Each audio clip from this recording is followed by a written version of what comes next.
దయగల దేవుడు, కరుణగల దేవుడు మరొక అవకాశం ఇచ్చి మనల్ని సజీవ లెక్కలో ఉంచి అద్భుతమైనటువంటి దినాన్ని ఆశీర్వాదకరంగా గడుపుటకు ఇచ్చిన గొప్ప కృప, అవసరత లేదంటే మనకి ఇచ్చినటువంటి గొప్ప దీవెన. దీన్ని బట్టి మీ అందరి పక్షాన, నా పక్షాన, కుటుంబ పక్షాన దేవునికి వందనాలు తెలియజేస్తా ఉన్నాను. మనము అయిపోయింది ఈస్టర్, గుడ్ ఫ్రైడే అయిపోయింది, కానీ నాకైతే ఇంకా కొంచెం వాతావరణము అంటే ఆలోచన ఇంకా అక్కడక్కడే తిరగాడుతూ ఉంటుంది.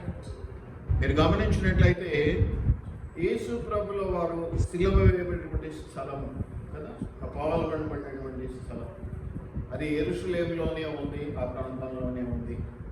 ఇప్పుడైతే పాత యెరూషలేము అంటారు, పాత కొత్తూరు అంటారు. అలాగా పాత యెరూషలేము, కొత్త యెరూషలేము అనేటువంటి మాట మనం గమనిస్తాం.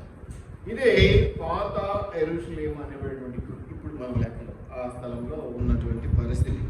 మత్తయి సువార్త 27:33లో మనం గమనిస్తే, అప్పుడు అధిపతి యొక్క సైనికులు యేసును అధికార మందిరంలోనికి తీసుకొని పోయి, ఇలా మనం గమనిస్తాం 27వ వచనం నుంచి.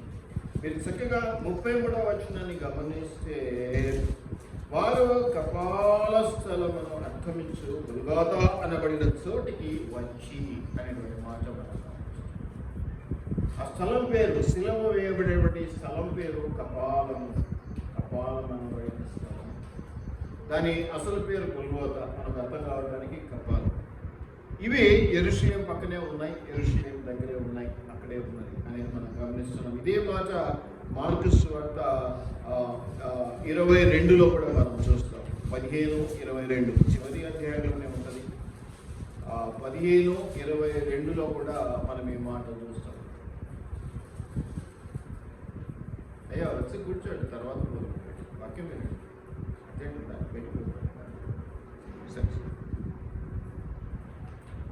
దయచేసి వీటిని మనం గమనించినట్లయితే మార్కు సువార్త 15:22లో కూడా మనం గమనిస్తే, అమ్మా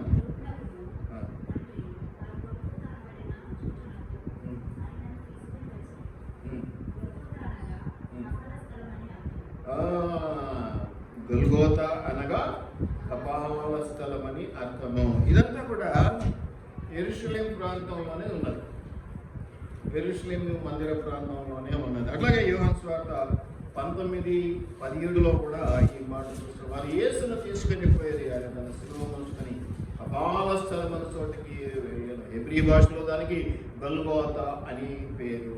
కాబట్టి శిలువ వేయబడ్డ సందర్భం తీసుకుంటే, ఆ శిలువ కపాలం అనబడినటువంటి స్థలం ఆ కొండ మీద వేస్తున్నారు. అది యెరూషలేము పట్టణం అవుట్స్కట్స్లో ఉంది, బయట ఉంది.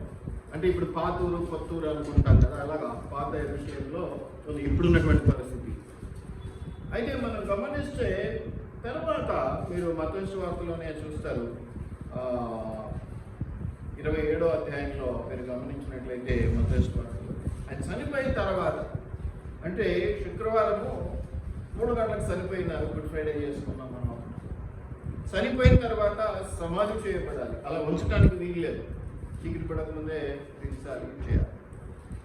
కానీ ఈ పరిస్థితికి ఇంకా దానికి ఆలోచించుకోవడానికి ఎక్కడ సమాధి ఇవన్నీ కదలకుండా దేవుడు అక్కడ ఒక ప్లానింగ్ పెట్టేశాడు. ఆ ప్లానింగ్ ప్రకారం అది జరిగింది. అది కూడా యెరూషలేము ప్రాంతమే, ఎక్కువ దూరం ఏం లేదు. మీరు గమనిస్తే 27వ అధ్యాయము 57 నుంచి చాలా వచనాలు ఉన్నాయి. లెట్ ఇట్ బి, కొన్ని చదువుతాను నేను. 57 యేసు శిష్యుడుగానున్న అరిమతయి యేసేపు అనే ఒక ధనవంతుడు సాయంకాలం అయినప్పుడు వచ్చి పిలాతునొద్దకు వెళ్ళి యేసు దేహమును తనకిమ్మని అడుగగా, పిలాతు దానిని అతనికి అప్పగించెను. యేసేపు ఆ దేహమును తీసుకుని శుభ్రమైన నారబట్టతో చుట్టి తాను రాతిలో తొలిపించుకొని క్రొత్త సమాధిలో దానిని ఉంచి సమాధి ద్వారమునకు పెద్ద రాయి పొర్లించి వెళ్ళిపోయాను. మగ్దలేనే మరియు వేరొక మరియు అక్కడ సమాధిగా కూర్చుని. అంటే ఎంత దూరం ఉండి ఉండొచ్చు? చాలా దగ్గర, చాలా దగ్గర. కపాలమని ఆ యొక్క స్థలం ఏదైతే ఉందో, శిలువ వేసిన స్థలానికి సమాధి, యేసుప్రభు సమాధికి పెద్ద దూరం ఏమీ లేదు అనేది మనము గమనించగలుగుతూ ఉన్నాం. దాదాపు 30 యార్డ్స్ అంటారు. 30 యార్డ్స్ అంటే 90 అడుగులు.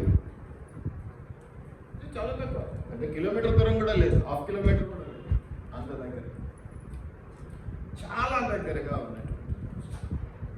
సో ఇప్పుడు అర్థమైంది కదా, సిలువ వేయబడ్డది యెరూషలేములోనే, పాతి పెట్టబడింది, సమాధి చేయబడ్డది యెరూషలేం పట్టణం ఆ ప్రాంతాల్లోనే, అక్కడక్కడే తిరిగి లేచాడు అక్కడే. మగ్దలేనే అనేది ఆదివారం ఉదయకాలంలో మనం ఈస్టర్ కూడా చేసుకున్నాం, కనిపించాడు. అయితే ఇక్కడ ఒక చిన్న పరిస్థితి ఏమిటంటే, మత్తయి సువార్త 28లోనే మీరు గమనిస్తే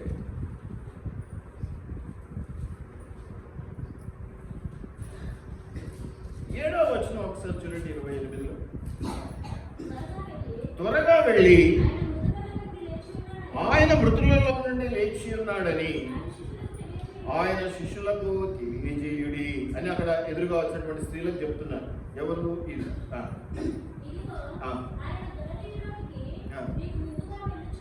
ఎక్కడమ్మా? ఏది? గలిలయలోనికి మీకంటే ముందుగా వెళ్ళుచున్నాడు.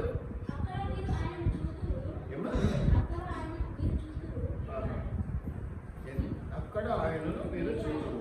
ఓకే, పదవచ్చు.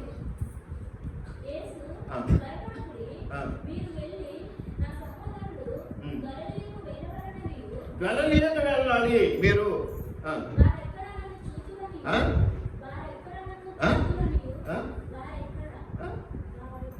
ఎక్కడనుందా? అక్కడికి ఎక్కడికి చాలా తేడా ఉంది. ఎక్కడ అంటే ప్రశ్న అయిపోయి, ఎక్కడ అనే స్థలమే తెలియదు అక్కడ ప్రశ్న. అక్కడ అంటే ఇప్పుడు గలిలయకి వెళ్ళండి, అక్కడ నీకు కనపడతాను అంటున్నాడు. నాకు ఒక ఆశ్చర్యం, శిష్యులు అంటే ఇష్టం కదా. లాస్ట్ వేసవారం కూడా వాళ్ళతోనే గడిపాడు పోయేసారి. మనం బల్ల అనేది కూడా అనుకున్నాం ఈస్టర్ రోజు మాట్లాడి. అక్కడే లేచాడు, ఆ స్త్రీలకు కనిపించాడు. కానీ తన సహోదరులకి, తన శిష్యులకి వచ్చిన ఇన్ఫర్మేషన్ పంపిస్తున్నాడు. ఏమని? ఇక్కడ నేను కనపడను, గలిలయకి వెళ్ళమని చెప్పండి, అక్కడికి నేను మీకంటే ముందుగా వెళ్తున్నాను, అక్కడ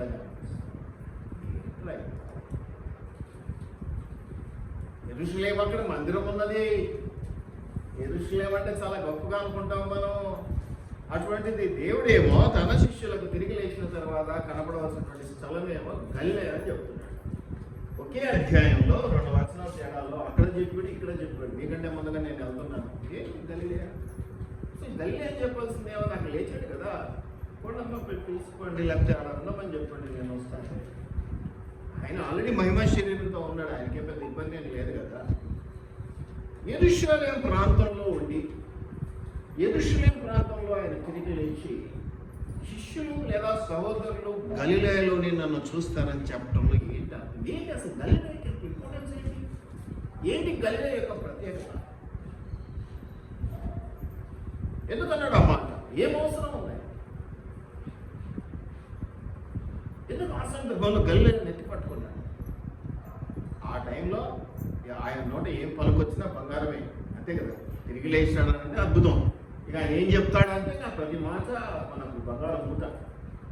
అటువంటిది ఆయన ఇష్టపడుతూ ఉన్నాడు, శిష్యులు ఇష్టపడుతూ ఉన్నారు. తిరిగి లేచిన విషయం బయటకు వచ్చేసింది, స్త్రీలో కనపడ్డాడు కాబట్టి. అటువంటిప్పుడు ఈడ పక్కింట్లో ఉన్నాడు 4 రోజులు. 4 రోజులు నా దగ్గరికి నేను నీ దగ్గరికి వస్తా కలుసుకున్నాం అంటే బాగుంటుంది.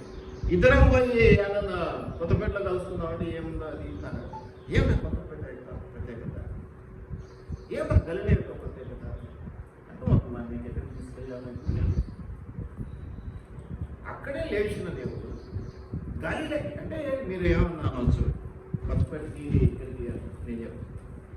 గలిలయకి యెరూషలేం ప్రాంతానికి దాదాపుగా 120 నుంచి 140 పక్కనగా. ఇప్పుడు చూడండి, సిలువ వేసిన దానికి పక్కన సమాధికి 30 yards అంటే హాఫ్ కిలోమీటర్ కూడా కదా. 90 అడుగులు అంటే ఎంత దూరం అండి? 30 గజాలు అంటే మనం 90 అడుగులు అంటే ఎంత దూరం అండి? చాలా దగ్గర కదా. ఈడ పక్కన కనపడకుండా 140 దాదాపు 130 కిలోమీటర్ల దూరంలో ఉన్నటువంటి మీరు అవన్నీ చూసి ఇంకా కరెక్ట్ ఫిగర్ కనిపిస్తుంది. నెట్లో వెతికితే గలిలేకి యెరూషలేం మందిరానికి దూరం ఎంత, ఇవన్నీ మీరు నెట్లో చూడొచ్చు. అంత దూరంలో ఉన్నటువంటి గలిలే ప్రాంతంలోని నన్ను చూస్తావు అని చెప్పడంలో ఆంతర్యం ఏమిటి, ఉద్దేశం ఏమిటి, ఆశయం ఏమిటి, ఆలోచన ఏమిటి అనేది కొంచెం మనం ఆలోచించాలి. నాకైతే పట్టుకున్నా అంటే ఎందుకు అనిపించింది, మీరు కాబట్టి ఇక్కడ చూద్దామంటే సరిపోయే కదా, అటువంటిది అక్కడికి అనేది ఎందుకు చెప్పాడు అనేది. గలిలే ఏంటంటే ఇజ్రాయేలు ఉత్తర భాగంలో ఉన్నటువంటి ఒక పర్వత ప్రాంతం. మనకు తెలుసు గలిలే సముద్రము అనే మాట కూడా మనం చాలాసార్లు చూస్తున్నాం, వింటున్నాం. బైబిల్ అనేక మీరు యూదయ, సమరయ, గలిలే ప్రాంతంలోకి వెళ్ళి స్వార్థం ప్రకటించండి, ఇలాంటి మాటలు కూడా ఉన్నాం. గలిలే ప్రాంతం, యూదా ప్రాంతం, సమరయ ప్రాంతం కదా, ఇవన్నీ ప్రాంతాలు చూస్తూ ఉన్నాం. ఓకే, మంచిది. కాబట్టి యెరూషలేం ఎక్కడ ఉంది? ఇజ్రాయెల్ మధ్య భాగంలో ఉంది.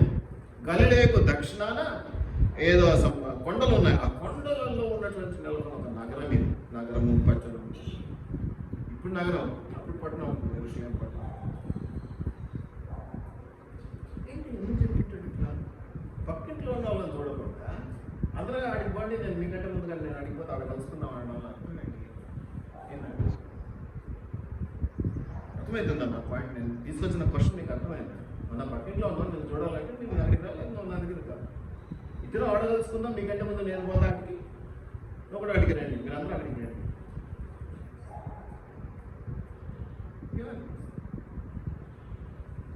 ఏంటి, ఏ ఉద్దేశంతో ఏంటి? ఆ తల్లి లేకున్న ప్రత్యేకత ఏంటి? అది ఏమన్నా ఏదైనా ఉందా దాంట్లో? పరమ రహస్యం ఏమన్నా ఉందా? ఈరోజు మన టాపిక్ ఏంటి? గలిలేకున్న ప్రత్యేకత ఏంటి? అసలు గలిలయను అన్నిసార్లు ఎందుకు తలుచుకుంటున్నాడు ఆయన? అసలు గలిలేలో కలుసుకుందాం అనవలసినటువంటి ఉద్దేశం. తర్వాత అనేక చోట్ల మళ్ళీ 40 దినాలు అందరికీ కనిపిస్తూ ఉన్నాడంటే ఎక్కడెక్కడ డిఫరెంట్ ప్రాంతాల్లో కనిపించాడు, ఒకే దగ్గర అనేది. మీరు గమనిస్తే ఈ రెండు కూడా 120-130 కిలోమీటర్ల డిస్టెన్స్లో ఉంటాయి. గలిలే కానీ, యెరూషలేం పట్టణం కానీ, ఇవన్నీ కూడా. కాబట్టి మీరు గమనిస్తే మీకు ముందుగా వెళ్ళిచున్నాను, మీరు నన్ను అక్కడ చూస్తారని చెప్పినటువంటి మనము అవన్నీ చూసాం. బెత్లెహేం అంటాం. బెత్లెహేం యెరూషలేంకి వచ్చేసి దాదాపు 8 నుంచి 10 కిలోమీటర్ల దూరం. ఆయన నడిచి వెళ్తుండేవాడు బెత్లెహేం నుంచి. యెరూషలేం మందిరానికి వెళ్ళాడుగా. ఎప్పుడు చూసుకున్నాం ఇది? మట్లాదివారం నాడు చూసుకున్నాం. యెరూషలేం మందిరంలోనికి వెళ్ళాడు ఆయన, అందువల్ల అక్కడ మట్లాదివారం నాడు చూసుకున్నాం. ఈ ఒలివ కొండ, యెరూషలేం ఇవన్నీ దగ్గర ఉంటాయి. ఇవన్నీ ఎక్కడ ఉన్నాయంటే దాదాపు అక్కడక్కడే ఒక 3 కిలోమీటర్లు. ఏముందండి, ఇప్పుడు మామూలు ఒక ఊరే చూస్తే 3 కిలోమీటర్లు అంటే ఇప్పుడు కలిసిపోతున్నది. ఆర్ఆర్ అంటే ఇప్పుడు కలిసిపోతుంది. అప్పుడెప్పుడు ఓఆర్ఆర్ అంటే అవుటర్ రింగ్ రోడ్ చాలా దూరం ఉందిలే అనుకున్నట్టు. ఇప్పుడు ఓఆర్ఆర్ సిటీలో కలిసిపోయింది కదా. 140 కిలోమీటర్ల దూరంలో ఉన్నటువంటి గలిలే ప్రాంతాల్లో మీరు నన్ను చూస్తారు అన్న మాటను ఈరోజు నేను మీకు కొంచెం షేర్ చేసుకోవాలని ఆశపడతా ఉన్నాను. మొట్టమొదట నాకు అనిపించింది ఏమిటంటే,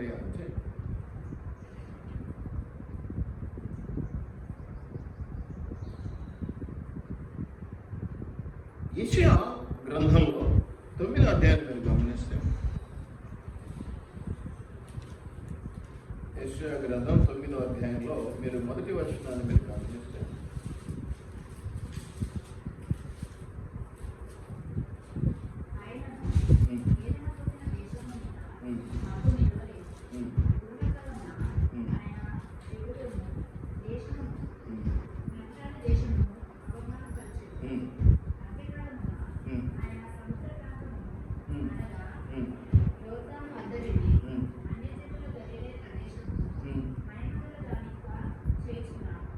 చెప్పాడు కొన్ని వందల సంవత్సరాలకు ముందు ఈ గలిలే ప్రాంతాన్ని దేవుడు మహిమపరచబోతున్నాడు అని చెప్పాడు. ప్రవచనం అంటుంది. ఇప్పుడు ప్రవచనం నెరవేర్చబడాలి. అందుకే లేచిన తర్వాత ప్రవచనం నెరవేర్చబడాలి కాబట్టి అక్కడికి రమ్మన్నారు. ఇది ఒకటి పాయింట్. దీన్ని బట్టి ఏమైపోతే ఆ ప్రాంతానికి ఒక పేరు వస్తుంది కదా, ఆ ప్రాంతానికి ఒక విలువ వస్తుంది. ప్రవచనం నెరవేర్చబడటం. ఎందుకంటే గలిలే ప్రాంతం, మీకు ఒక విషయం తెలుసా? గలిలే ప్రాంతము, నఫ్తాలి ప్రాంతం అంటారు కదా, అని ఒకటే ఆ ఏరియాస్లో ఉండేటివి. ఇప్పుడు నఫ్తాలి ప్రాంతం అంటే గలిలే ప్రాంతం, నఫ్తాలి ఎక్కడ విన్నారు మీరు? ఇప్పుడు ఈ చదివిన దాంట్లో కూడా మీరు నఫ్తాలి దేశంలో చూస్తున్నారు. నఫ్తాలి పేరు ఎప్పుడైనా విన్నారు?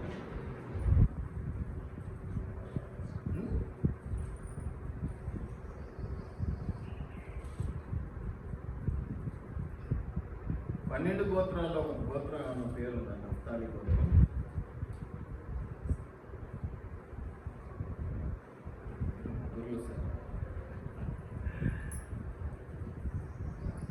సో యాకోబు పెళ్లి చేసుకోవాలన్నాడు.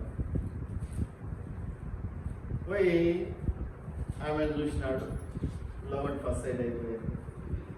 ఏదో పెళ్లి చేసుకుంటే ఈవెనే చేసుకోవాలనుకున్నాడు. తీరా చూస్తే మా అమ్మ పుత్రి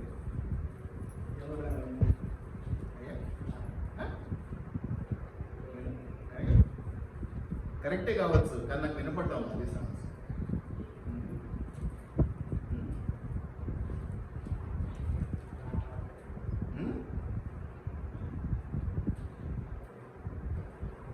మీకు బైబిల్ చదవటం అంటే దాని ఇంపార్టెన్స్ పోతుంది చిన్న చిన్నగా.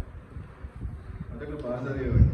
ఆదిలో ఆరంభంలో మేము శూరులం, మేము వీరులం, మా విశ్వాసం గొప్పది. ఇప్పుడు ఏమైపోయిందంటే మట్టిపాలు అయిపోతున్నారు, పాలలాగా. రాహేల్ అయితే రాహేల్ విషయంలో పాపం చాలా కష్టపడ్డాడు. అందమైన అమ్మాయిని చేసుకోవాలంటే కష్టం తప్పదు కాబట్టి ఒక 7 సంవత్సరాలు గుడిగా చేసినాడు. చేస్తే పెళ్లి కూతుర్ని మార్చి పెళ్లి చేసినాడు. ఎవరు చేసినాడు? జబ్బు కళ్ళది కదా. ఇట్లా ఉంటాయి, అందమైన అమ్మాయి అంటే పడితే ఇట్లాంటివి జరుగుతుంది. అందుకే సొట్టముఖమైనా చూసుకోవాలి, ఏ బాధ ఉండదు, ఎవరితో దిగులు ఉండదు.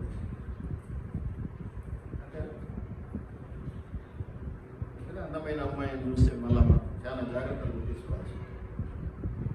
సరే ఇష్టం లేదు అన్నసరికి మళ్ళీ రాహబ్ కావాలంటే మళ్ళీ 7 సంవత్సరాలు ఇట్లా ఏదో సంథింగ్ చేసుకుంటూ వచ్చాడు.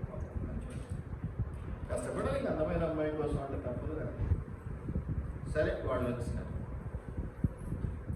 పెళ్లి చేస్తున్నాం, తీసుకొచ్చుకున్నాడు, పిల్లలు కలుగుతా. ఈ పరిస్థితుల్లో మొట్టమొదట లియా గర్భం. ఎందుకంటే ఆమెను బాగా విసిగించింది కాబట్టి, రాయలు సొంత అక్కనబడి ఇబ్బంది పెట్టింది కాబట్టి కరుణించి దేవుడు ఆమె గర్భం తెరిచినాడు. పిల్లలు ఇప్పుడు రాయలు ఏం చేసింది? నాకు పిల్లలు కలగలే, మా అయితే పిల్లలు కలిగి చాలా ఇబ్బంది అవుతుంది. ఆ రోజుల్లో ఏదో సిస్టమ్, ఇప్పుడు తప్పు కానీ అప్పట్లో ఏదో సిస్టమ్ ఉండింది కాబట్టి తన పనికత్తిని ఏదో ఎవరు ఎవరంటే పేర్లు అడిగారు కదా. బిల్హా, ఇంకొకరు ఎవరు? నూనె చలికత్తనిస్తే నేనియనా అని ఇంకొక ఆమె కూడా తన యొక్క పని ఆమె కూడా ఇచ్చేసి, ఆమె పేరు ఏంటి? సో ఇట్లాగా ఇద్దరిని మెయిన్ పెళ్లి చేసుకున్నాడు. ఇద్దరు మీరు గమనిస్తే 6వ సంతానముగా బిల్హాకు పుట్టినటువంటి వాడు నఫ్తాలి. ఎదురాడి గెలిచి తిని ఆ పేరుకున్నటువంటి అర్థం. ఈ నఫ్తాలి మీద వచ్చినటువంటిదే నఫ్తాలి దేశము. ఈ నఫ్తాలి దేశము ఇంకా కొన్ని దేశాలు ఆ ప్రాంతం అదంతా కూడా గలిలయ ప్రాంతం. అసలు గలిలయ అంటే ఇట్స్ సర్కిల్, గుండ్రం, దాని అర్థం అది. కాబట్టి మీరు ఇక్కడ గమనిస్తే చూడండి, చిన్నదాని నుంచి తీసుకపోతే అంత తిప్పుకొని వస్తుంది. మరి దాన్ని ఏమే ఉంచితే బాగుంటుంది, అక్కడక్కడ తిప్పుకొని వస్తే కష్టం. సో నఫ్తాలి ప్రాంతం కదా, పొరాడి గెలిచి తిని. ఈ నఫ్తాలి గలిలయ ఇవన్నీ ఒక దగ్గర ఉన్నాయి కదా. ద్వితీయోపదేశకాండం 33వ అధ్యాయంలో మీరు చూస్తే,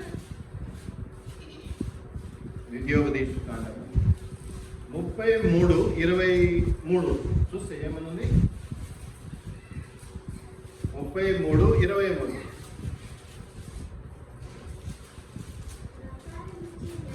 నఫ్తాలిని గురించి ఇట్లా నేను కటాక్షము చేత అంటే జనరల్గా ఒక మాట చూపిస్తారు మనకు, ఒకరి మీద కటాక్షం, ఒకరి మీద దయ. అంటే సరే మనం గొప్పళ్ళము, మన దగ్గర ఏదో ఉంది కాబట్టి మనకు దయ ఉంది. అసలు ఎటువంటి వాళ్ళ మీద దయ ఉంటుంది?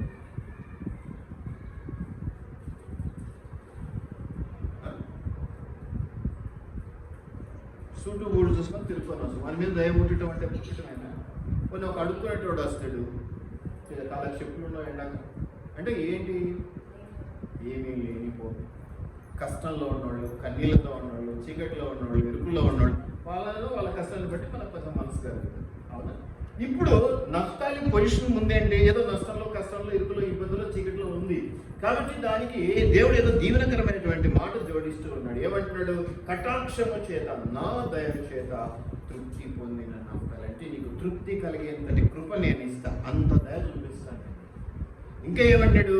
యెహోవా దీవెన చేత నింపబడిన నప్తాలి. దేవుని దీవెన చేత నింపబడేటువంటి నప్తాలి. అంటే బిఫోర్ ఎట్లా ఉండింటది? కష్టంలో ఉండింటది, ఇరుకులో ఉండింటది, ఇబ్బందిలో ఉండింటది, చీకటిలో ఉండింటది. అందుకని దేవుడు దాన్ని పట్టుకొని ఆశీర్వాదకరంగా మారుస్తానంటాడు. అందుకని గలిలయ ప్రాంతాన్ని దేవుడు ఒకటి ప్రవచనము యెషయా గ్రంథంలో మనం చూసాం. రెండవది దేవుని వాగ్దానం. అది ఏమని? ఆ ప్రాంతాలను నేను నా కటాక్షము చేత అభివృద్ధి చేస్తాను, ఆశీర్వదిస్తాను. నఫ్తాలి గలిలయ వేరు వేరు కాదు, ఒకటేం చెప్తున్నా. కాబట్టి గలిలయ ప్రాంతాన్ని ఆ విధంగా దేవుడు గుర్తు చేసుకుంటూ ఉన్నాడు, అభివృద్ధి చేస్తూ ఉన్నాడు, ఆశీర్వాదానికి గుర్తుగా పెడుతూ ఉన్నాడు. అందుకే అక్కడ కలుగుతా ఉన్నాడు. అయితే ఇంకొంచెం క్లారిటీ ఇస్తాను. ఇంకా దీంట్లో చాలా చివరి మాట ఉంది. పశ్చిమ దక్షిణ దిక్కులను స్వాధీనపరుచుకున్నాం అని అంటున్నాడు. ఇక్కడ దాన్ని విస్తరింపజేస్తాము అంటూ ఉన్నాడు. స్వాధీనపరచుకోవడం అంటే ఇంకా ఎక్కువగా విస్తరింపజేస్తాము అంటూ ఉన్నటువంటి మాట మనం చూస్తాం. మీరు గమనించినట్లయితే ఇప్పుడు అర్థమైంది కదా, ఇక్కడిక్కడ దగ్గరగా ఉన్న యెరూషలేము పట్టణాన్ని, అక్కడ ఉండేటువంటి వాళ్ళు ఏమంటాడు? శిష్యులను మీరు అక్కడికి వెళ్ళండి, నేను ముందుగా వెళ్తాను, అక్కడ కలుసుకుందాం.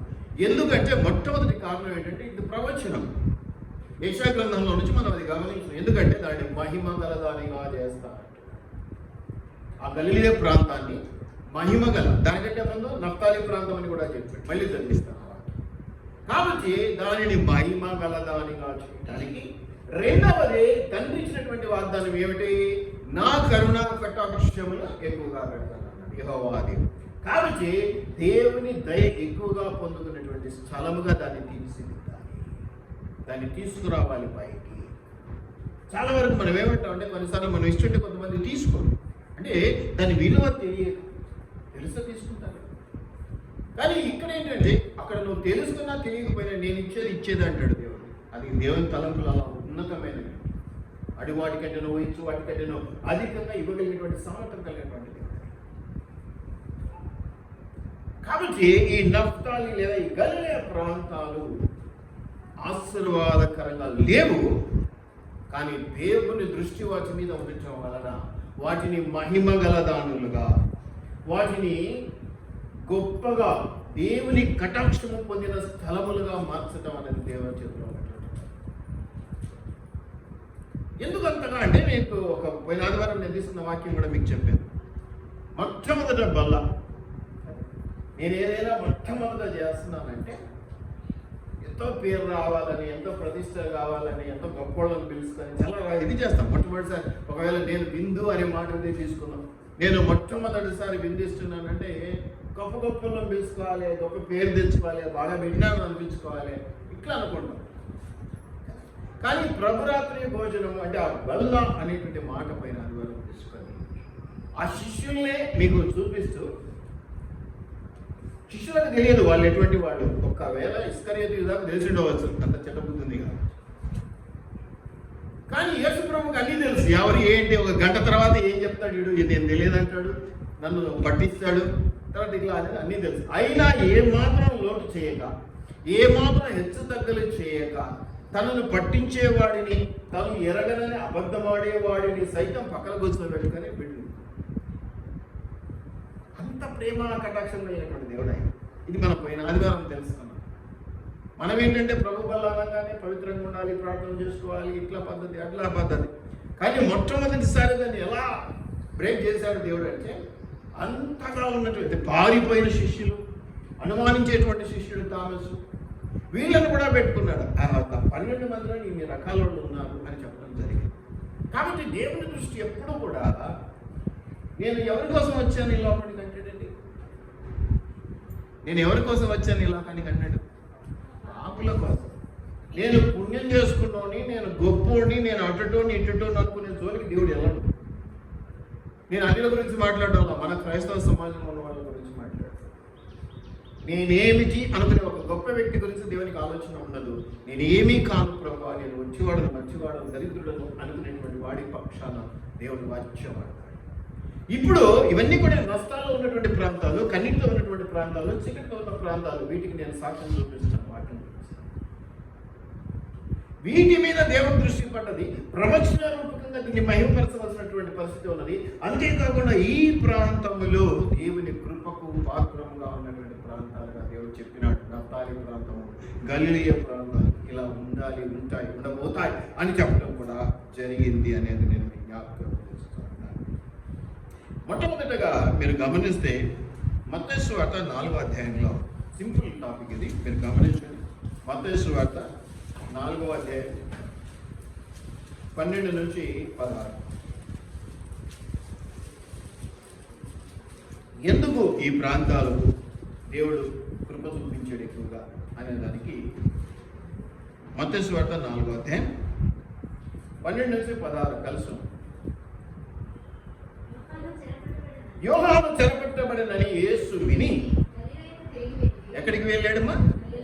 గలిలయకు తిరిగి వెళ్ళి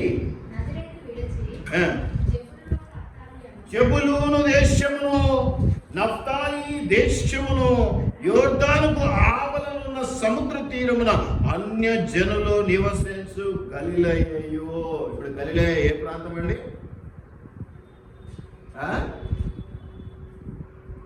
గలిలయ ఏ ప్రాంతం? ఎవరు నివసిస్తున్నారు? చదవా, చదువు. 12వ వచనం నుంచి 16వ వచనం. ఇప్పుడే చదివావు, ప్రశ్నిస్తే మళ్ళీ దాని గురించి ఆన్సర్ చెప్పలేదు. అన్య జనులు పక్కనే ఉంది. అన్య జనులు నివసించగలిగే ప్రాంతం, అందుకే ఇష్టపడతాడు.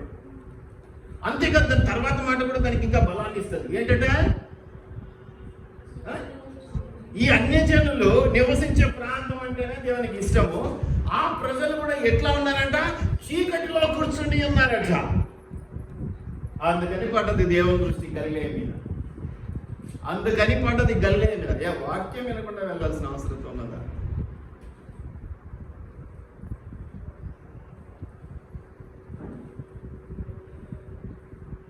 గలిలయ ప్రాంతము అన్యులు నివసించేటువంటి ప్రాంతం.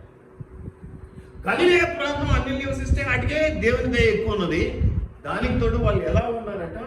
చీకటిలో కూర్చుని ఉన్నారు. కూర్చోవడం అంటే కంఫర్ట్ జోన్.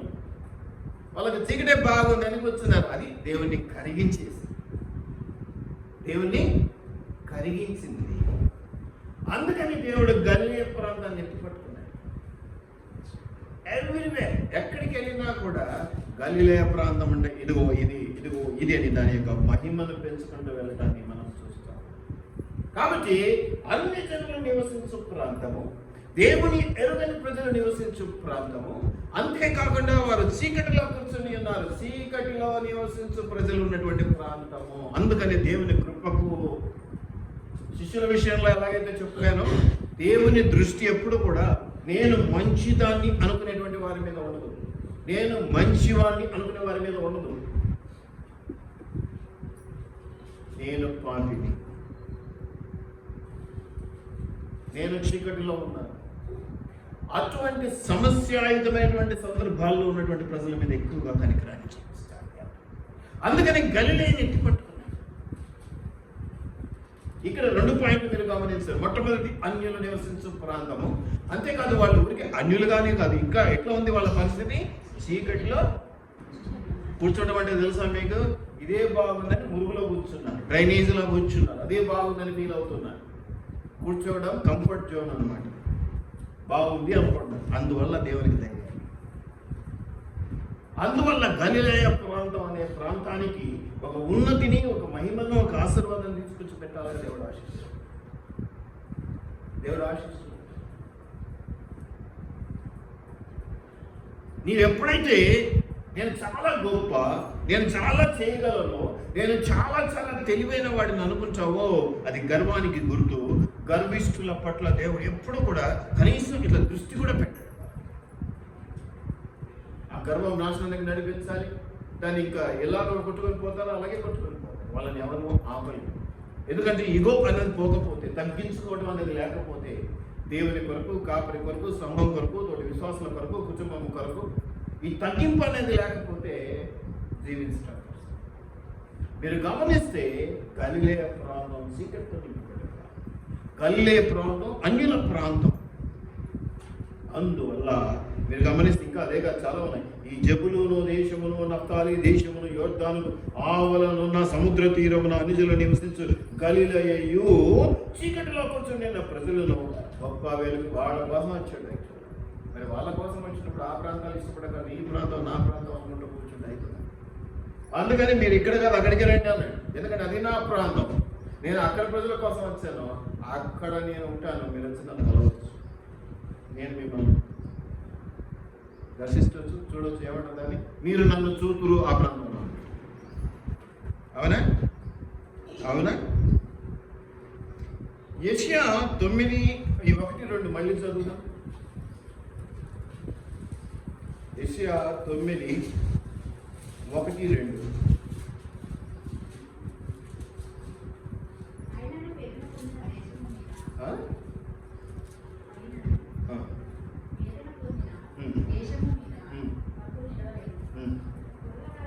పూర్వకాలమున జబులూను దేశమును, నఫ్తాలి దేశమును అవమానపరచును. ఎక్కడండి? అవమానాలు పొందుకునేటువంటి మొట్టమొదటి అనుజనుల ప్రాంతాలు, రెండవది చీకటిలో ఉన్న ప్రాంతాలు, మూడవది అవమానించబడ్డటువంటి ప్రాంతాలు. మేము అనుకుంటాం కదా, వాళ్ళని అవమానించారు, వీళ్ళని. మీరు ఏం భయపడకండి. నువ్వు ఎంతగా నలగొచ్చబడ్డావు అంతగా దేవుని దృష్టిలో ఉన్నావు. నువ్వు ఎంతగా విర్రవీగుతున్నావో, ఎంతగా ప్రౌడ్ ఫీల్ అవుతున్నావో, ఎంత గర్వాన్ని పట్టుకున్నావో అంతగా దేవుడికి దూరపరుచుకుంటావు. దేవుడు అవమానించబడ్డ వారిని, విరిగి నలిగిన హృదయం కలిగినటువంటి వారిని, నల్లగొచ్చు వారిని చూసి వాళ్ళ మీద ఎక్కువ దృష్టి పెట్టాడు.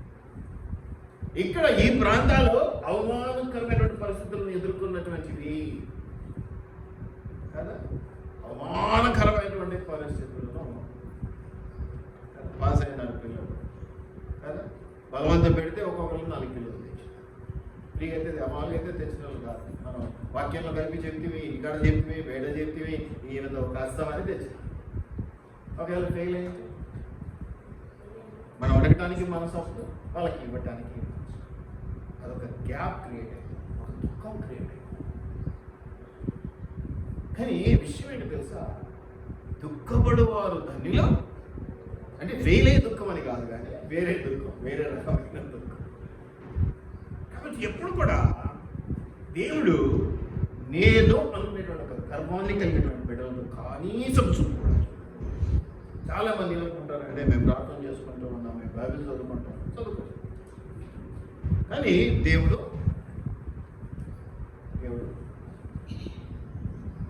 దయచేసి మన జ్ఞాపకం. కాబట్టి ఇక్కడ ఏమన్నాడు?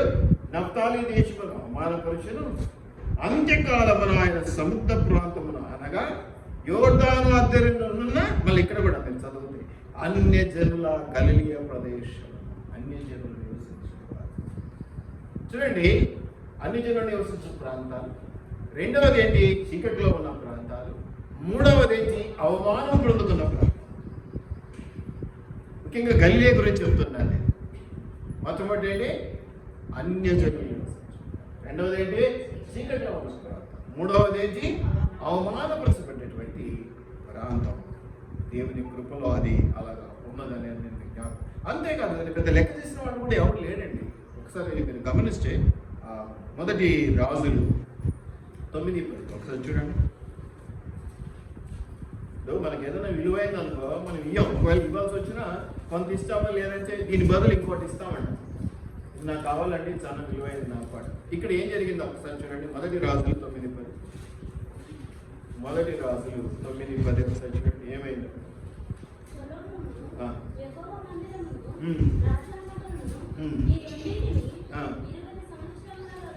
కట్టించారు.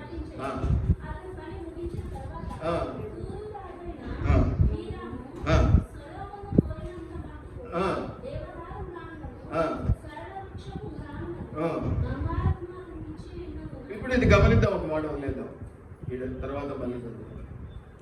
యెరూషలేము మందిరం కట్టడానికి ఈ రాజు చాలా హెల్ప్ చేశాడు. దేవదారు వృక్షాలు నరికించి ఇచ్చాడు, చాలా ప్రతిదీ ఇచ్చాడు, చాలా ఇచ్చాడు. సో నేను చాలా ఇంప్రెస్ అయిపోయాడు ఎవరు, సొలొమోన్ రాజు.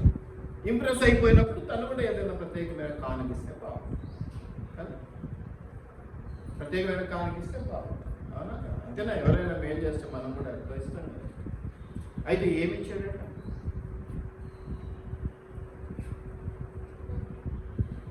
ఏమిచ్చాడు?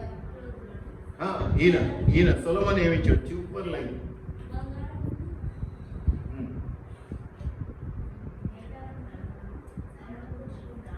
11వ వచనం.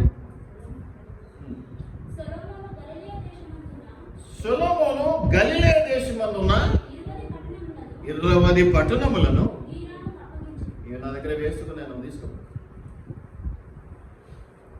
అంటే గలిలయ కొన్ని ఇంపార్టెన్స్ అప్పుడు ఎట్లా ఉందో చూడండి. మనం ఈ రోజుల్లో ఒక ప్రాంతం ఆంధ్రాకి వెళ్ళింది, ఒక ప్రాంతం తెలంగాణ ఉందంటే మనం ఖచ్చితంగా లేదు ఇది మాదంటే మాదనే కొట్లాడు, ఖచ్చితంగా మాకు ఇచ్చేయాలంటే. బార్డర్స్లో ఉన్న వాటిలో ఇటువంటి ప్రాబ్లమ్స్ ఎక్కువ వస్తాయి. ఇక్కడ అసలు రాజు మేలు చేశాడు, ఇందులో ఏమి అనుమానం ఏం లేదు, మంచి మంచి మేలు చేశాడు. ఈయన కూడా బంగారం ఇచ్చాడు, చాలా ఇచ్చాడు. సొలొమోను ఇస్తూ ఏమి ఇచ్చాడు? 20 పట్టణాలు. ఏ పట్టణాలు? ఎక్కడివి? అంటే గలిలయ గురించిన ఆలోచన విధానం ఎట్లుంది సొలొమోను దగ్గర అంటే ఉండిపోయింది. 20 పట్టణాలు పోతే ఏం బాగుపడుతుందండి? మనకు గుండెకాయ కదా హైదరాబాద్, తెలంగాణ. హైదరాబాద్ పోతే ఎక్కడి నుంచి వస్తుంది? రెవెన్యూ ఎక్కడి నుంచి వస్తుంది? లేకపోతే డెవలప్మెంట్ అంతా ఇక్కడ మిగిలిపోలేదు, తీసేసినటువంటి పరిస్థితి. అంటే లెక్క చేయని విషయం అన్నమాట. నువ్వెంత అన్నట్టు ఏమంటాం దాన్ని? ఏమనొచ్చు? నిష్ప్రయోజనమైనది, నాకెందుకు, ఇది నువ్వు తీసుకో అన్నట్టు అయిపోతుంది. కాబట్టి ఇది కూడా కలుపుతుంది. ఏమని? నిష్ప్రయోజనమైన ప్రాంతాలు,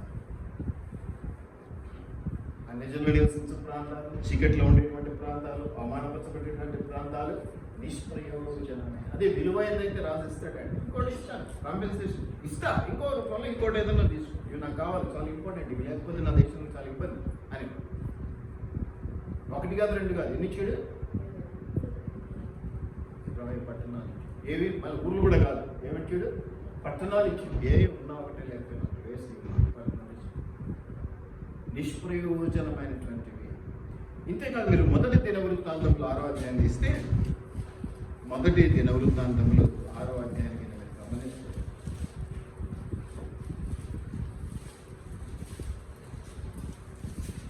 మొదటి దినవృత్తాంతంలో 6వ అధ్యాయాన్ని మీరు గమనించినట్లయితే,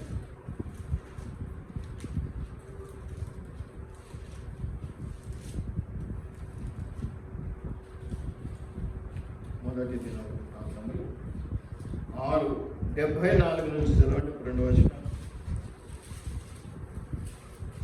ఆషేరు గోత్రస్థానములో నుండి మాషాలు దాని గ్రామములు, అబ్దోను దాని గ్రామములు, ఉక్కోబు దాని గ్రామములు, రేహోబు దాని గ్రామములు, నఫ్తాలి గోత్రస్థానంలో నుండి గలిలీలో ఉన్న కేదేషు దాని గ్రామములు, అమ్మోను దాని గ్రామములు, కిర్యాదాయము దాని గ్రామములు ఈడ కూడా వంచడం. అంటే అనానుకూలమైనటువంటి, నా దగ్గర ఏం వేస్ట్, మీరు తీసుకోపోయేవాళ్ళు ఉపయోగపడదు. మన ఇంట్లో పాత వస్తువులు చెప్తున్నాను, వాడట్లేదయ్యా, నాకేం పెద్ద అవసరం లేదు, ఇంకేమైనా తీసుకుపోవాడుతుంటే అది కొత్త వస్తువు అనుకో, నేను ఇప్పుడు కొనుక్కొచ్చే విషయాన్ని గారికి ఈ మధ్య ఇస్తానా? ఎంత అభిమానం ఉన్నా ఇస్తానేమే? ఇస్తాం. అది ఎగ్జాంపుల్, ఏదైనా ఇస్తాం, అట్లా ఇవ్వగలనా? అనానుకూలమైనటువంటి ప్రాంతం, నిష్ప్రయోజనమైనటువంటి ప్రాంతం, ఇవి గలిలయకు ఉన్నటువంటి స్పెషల్. ఏంటంటే అన్యజనులు నివసించే ప్రాంతం, చీకట్లో ఉండేటువంటి ప్రాంతం, ఇంకా ఇంకా ఇంకా చెప్పండి, చాలా ఉన్నాయి. మరణం ఛాయగలిగినటువంటి ప్రాంతం కూడా ఉంది. ఎందుకంటే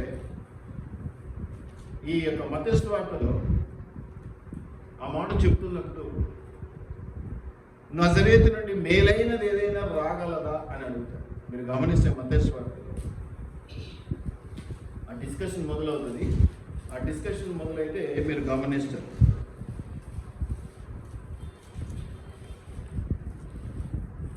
యోహాను సువార్త మొదటి అధ్యాయం నుంచి చూస్తే చాలా చక్కటి మరునాడు మొదటి అధ్యాయంలో 43వ వచనంలో ఆయన గలిలయకు వెళ్ళగోరి ఫిలిప్పును కనుగొని నన్ను వెంబడించమని అతనితో చెప్పాను. ఫిలిప్పు బెత్సయిదా వాడు అనగా అంద్రెయ పేతురు వారి పట్టణ కాపురస్తుడు. ఫిలిప్పు నతనయేలును కనుగొని ధర్మశాస్త్రంలో మోషేయు ప్రవక్తలను ఎవరి గురించి రాసిరో ఆయనను కనుగొచ్చి ఆయన యోసేపు కుమారుడైన నజరేయుడు యేసు అని అతనితో చెప్పాను. అందుకు నతనయేలు నజరేతులో నుండి మంచిదేదైనా రాగలదా అంటే ఆ ప్రాంతాలు అంటేనే మంచి కనిపించే ప్రాంతాలు, మరణం కనిపించేటువంటి ప్రాంతం. మంచి లేదంటే నేనేమంటానంటే మరణ ఛాయలో ఉన్నటువంటి ప్రాంతం. ఎంతగా ఆ ప్రాంతాలను వెలివేసినట్టుగా, పట్టించుకోవాలన్నట్టుగా, నిష్ప్రయోజనమైనవిగా భావించినారో అటువంటి స్థలాన్ని దేవుడు పట్టుకుంటాడు. అందుకే దేవుడు ఎవరిని ఏర్పాటు చేసుకుంటాడు? పెంట కుప్పల మీద నుంచి. నీ ధనాన్ని చూసో, నీ చదువును చూసో, నీ మాటకరాతనాన్ని చూసో, నీ అందాన్ని చూసో కాదు, ఇక్కడ పుట్టిన ప్రేమను బట్టి ఆకర్షిస్తాడు. దానికి ఏ లిమిట్ ఉండదు. అందుకనే వెర్రి వారిని ఏర్పాటు చేసుకున్నాను. ఈ ప్రాంతాలను ఏర్పాటు చేసుకోవడం కానీ, ఆయన శిక్షణ ఏర్పాటు చేసుకోవడం కానీ గమనిస్తే నువ్వు ఎంత తగ్గించుకోవాలో అంత తగ్గించుకొని ఆయన కిందికి వస్తావు. అటువంటి ప్రాంతాలను సెలెక్ట్ చేసుకుంటారు. ఇంకొక చిన్న లింక్ ఉందండి దానికి. ఏంటంటే నేను చెప్తాను, ఇది ముగించేస్తాను చెప్పి. మార్క్స్ సువార్త 1:14-15. మార్క్స్ సువార్త 1వ అధ్యాయం 14-15 వచనాలు. యోహాను చెరపట్టబడిన తర్వాత యేసు కాలము సంపూర్ణమై ఉన్నది, దేవుని రాజ్యము సమీపించి ఉన్నది, మారు మనస్సు పొంది స్వార్థ నమ్ముడని చెప్పుచు దేవుని స్వార్థ ప్రకటించచ్చు. యేసు ప్రభు మనతో స్వార్థ ప్రకటించిన స్థలం ఏదండి? ప్రారంభించిన స్థలం. ఎక్కడైతే మొదట మనం ప్రారంభిస్తామో, మొదటిది మొదలు పెడతామో దాని మీద మనకు తెలియకుండానే ఇష్టం ఉంటుంది. అక్కడికి వెళ్తే ఆనందం ఉంటుంది కదా. ఇక్కడ నీకు ఎన్ని ఫెసిలిటీస్ ఇచ్చినా సొంత ఊర్లోకి వెళ్తున్నాను అనుకోండి, మీరు ఎద్దుల బండి మీద వెళ్ళండి, ఎంత ఉత్సాహంగా వెళ్తారు, ఎంత సంతోషంగా. ఎందుకంటే మా ఊరు అది ప్రారంభము, నీకు అక్కడ పుట్టావు కాబట్టి దానికి ఒక స్పెషాలిటీ ఉంది. దేవుడు అక్కడ పరిచర్యను ప్రారంభించినాడు. ఇంతేకాకుండా మీరు ఇంకోటి చూడండి, లూకాసు వార్త 4:31. లూకాసు వార్త 4:31.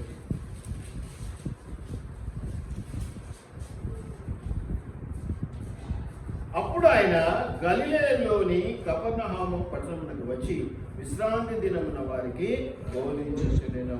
ఆయన వాక్యం అధికారముతో కూడినదయ్యుండెను. స్వార్థ పరిచర్యనే కాదు, వాక్య పరిచర్య కూడా అక్కడే మొదలుపెట్టాడు. పరిచర్య మొదలుపెట్టినటువంటి ఆ ప్రాంతాన్ని సెలెక్ట్ చేసుకోవడానికి దాని బ్యాక్గ్రౌండ్ ఏంటి? చాలా సంపన్నమైనటువంటి దేశం. ఇవాళ అనేక మంది పరిచర్య ప్రారంభించాలంటే కనీసం 4 ఉద్యోగస్తులు ఉంటే చాలనుకునేటువంటి పరిస్థితి. ఎందుకంటే 4 దశంభాగాలు వస్తే మొదట నా పని నడుస్తూ ఉంటుంది, మిగతా వాళ్ళందరినీ తర్వాత చూసుకోవచ్చు. కాబట్టి మొదట 4 కుటుంబాలు గట్టివి దొరికితే చాలు. ఈయన ఎక్కడ మొదలెట్టాడంటే సువార్త పరిచర్య యేసుప్రభుల వారు. చాలా మంచి ఊరు, పట్టణము, ధనవంతులు ఉండేటువంటి ప్రాంతం, మంచి బిజినెస్ జరిగేటువంటి ప్రాంతం కదా. చీకటిలో ఉన్నారు, అన్నజనులుగా ఉన్నారు, అనామకులుగా ఉన్నారు, మరణఛాయలో ఉన్నారు, నిష్ప్రయోజనమైన పరిస్థితుల్లో ఉన్నారు, అనానుకూలమైన పరిస్థితుల్లో ఉన్నారు. అటువంటి ప్రాంతాన్ని దేవుడు ఇవాళ కాపురులు సిటీలో వస్తారు. ఊర్లలో చేయడయా మస్తు ఊర్లు ఉన్నాయంటే మనకు సిటీలో పబ్లిక్ మీటింగ్లు పెడతారు, ప్రజలు తండోపతండాలుగా పెడతారు. ఉప్పల్ మీటింగ్స్ అందరూ వెళ్ళారు, కొత్త మేకుంటే మానేసంటారు. అది అర్థమైంది టాపిక్, అర్థమైంది. దేవుడు అటువంటి ప్రాంతాల్లో స్వార్థ పరిచర్య ప్రారంభించి కొనసాగించి మరణమే తిరిగి లేచిన తర్వాత కూడా ఆ ప్రాంతాల్లోనే కనిపించాలి మొదట అనుకున్నాడు. ఆ ప్రాంతాల్లోనే కనిపించాలి. దయచేసి ఎవరిని తప్పు ఎవరిని ఒప్పు అని అన్నలాగా వాక్యం ఏం చెప్తుంది, దేవుడు ఏది అనుసరించి నడుచుకున్నాడో దాన్ని పాటించాలి. ఒకసారి గుర్తు దొరకదు. అన్నం పెట్టేటోళ్ళు ఉండరు. ఈరోజు బతిమాలకోగా 2 కేజీలు 3 కేజీలు స్వీట్లు వచ్చి రేపు తిన్నావా సార్ అని అడిగేటోడు. అయినా భరించాల్సింది, ఎందుకంటే నమ్మిన దేవుడు గొప్ప. నమ్మిన దేవుడు గొప్ప. ఆహంకారంలో మాకు ముందే తెలుసు, సేవకు వచ్చామంటే సావుకు దగ్గర అవుతాము అన్న విషయం మాకు తెలుసు. అందరూ ఇదే పాటిస్తున్నారో లేదా మనకు తెలియదు, కానీ మనం ఒక నానే అధికారం మనకు తెలియదు. కానీ తండాలుగా వెళ్ళే ప్రజలు ఎక్కడికి వెళ్తారంటే అక్కడికి వెళ్తారు. పబ్లిక్ మీటింగ్కి వెళ్ళి అది ఏమంటారు, మొదట కూర్చుంటే చాలా గెలిపినట్టే పరలోకానికి లేదు కదా. అప్పటికప్పుడు పరలోకానికి ఇప్పుడు ఇంకా చాలా వచ్చినాయి, డీజే సెట్లు వచ్చినాయి, లైటింగ్లు వచ్చినాయి, స్టేజ్ మీద ఎవరస్తులు ఆకర్షించుకోవడానికి చాలా ఎగురులు దూకడాలు ఎక్కువ వచ్చినాయి. హ్యాపీగా ఉంటుంది, చాలా నచ్చింది. కానీ యేసుప్రభు ఆ స్థలంలో కాదు సెలెక్ట్ చేసుకుంటున్నారు. ఎవరిని?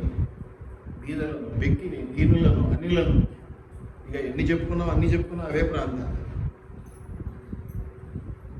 దయచేసి జ్ఞాపకం తెచ్చుకుని చాలా ఉన్నాయి. అపొస్తలుల కార్యములు 10:37. అపొస్తలుల కార్యములు 10:37 త్వరగా.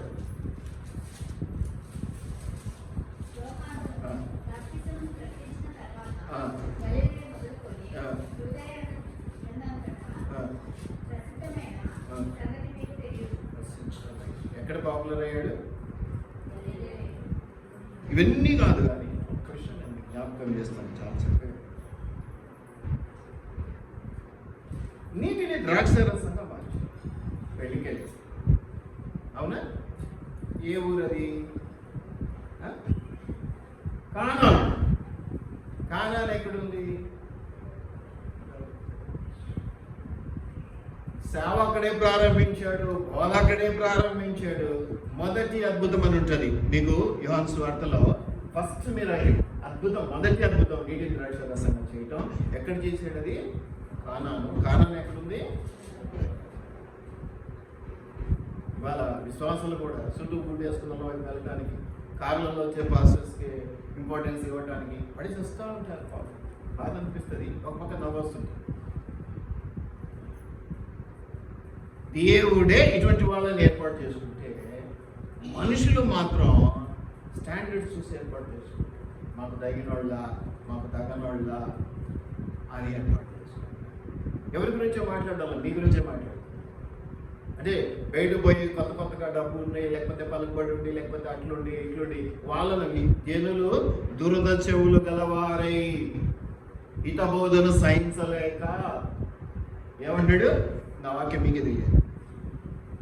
హితబోధన సహించలేక మంచి బోధన సహించే పరిస్థితుల్లో ఏ ఒక్క విశ్వాసం లేదు.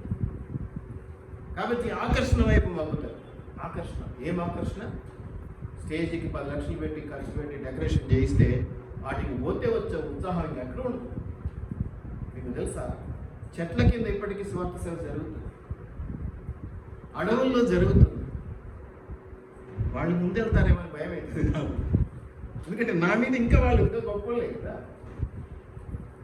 ఎంత గొప్ప సేవ జరిగింది. చెప్పులు లేకుండా సేవ చేస్తున్నటువంటి సేవకులు ఉన్నారు. కాలకు చెప్పులు, నా షూస్ 10,000, నా షూస్ 20,000 అని చెప్పుకునేటువంటి వాళ్ళు ఉన్నారు. పార్టీలు పెట్టే వాళ్ళు ఉన్నారు ఫండింగ్ కోసం. రూపాయి పెట్టండి చాలు అని క్యూఆర్ కోడ్ పెడతాం.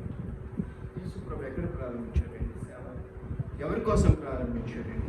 ఎటువంటి వారి కోసం ప్రారంభించారండి?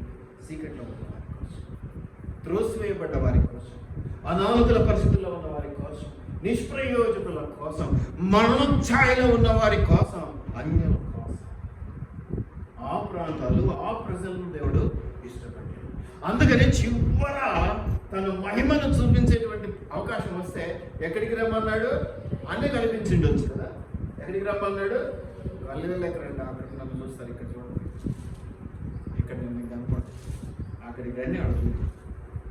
మొదటి అద్భుతము కానాను పెళ్లి విందు అయితే, రెండవ అద్భుతం కూడా మీరు యోహాను సువార్తలో చూడండి, 4వ అధ్యాయంలో 47 నుంచి 4వ అధ్యాయం 47 నుంచి. అక్కడ ఒక ప్రధాని కుమారుడు విషయం జరుగుతా ఉంది. ఏం జరిగింది?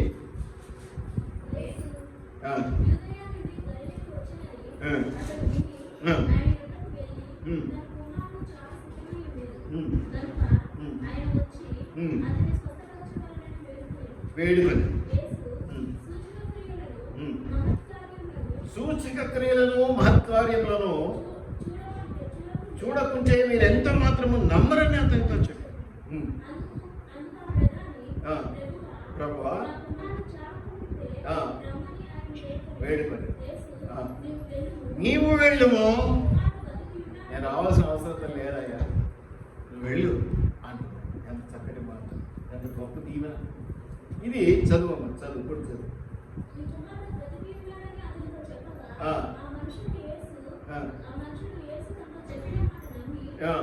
వెళ్ళిపోయాను. అతను ఇంకా వెలుచుండగా అతని దాసులు అతనికి ఎదురుగా వచ్చి అతని కుమారుడు బ్రతికి ఉన్నాడని తెలియజేది.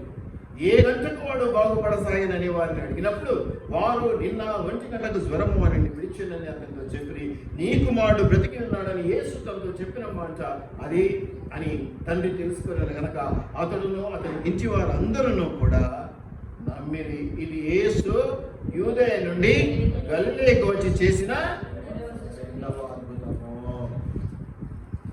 దయచేసి జ్ఞాపకం పెట్టుకోండి, దేవుడు ఎప్పుడూ కూడా ఉన్నవారి వైపు, తలపొగరున్న వారి వైపు చూస్తారు. దీనుల పట్ల ఆయన బలమైన చేతుల క్రింద దీనులుగా ఉన్నవారి పట్ల, చెప్పింది చెప్పినట్టు చేసేవారి పట్ల కనికరం చూపించేవారు.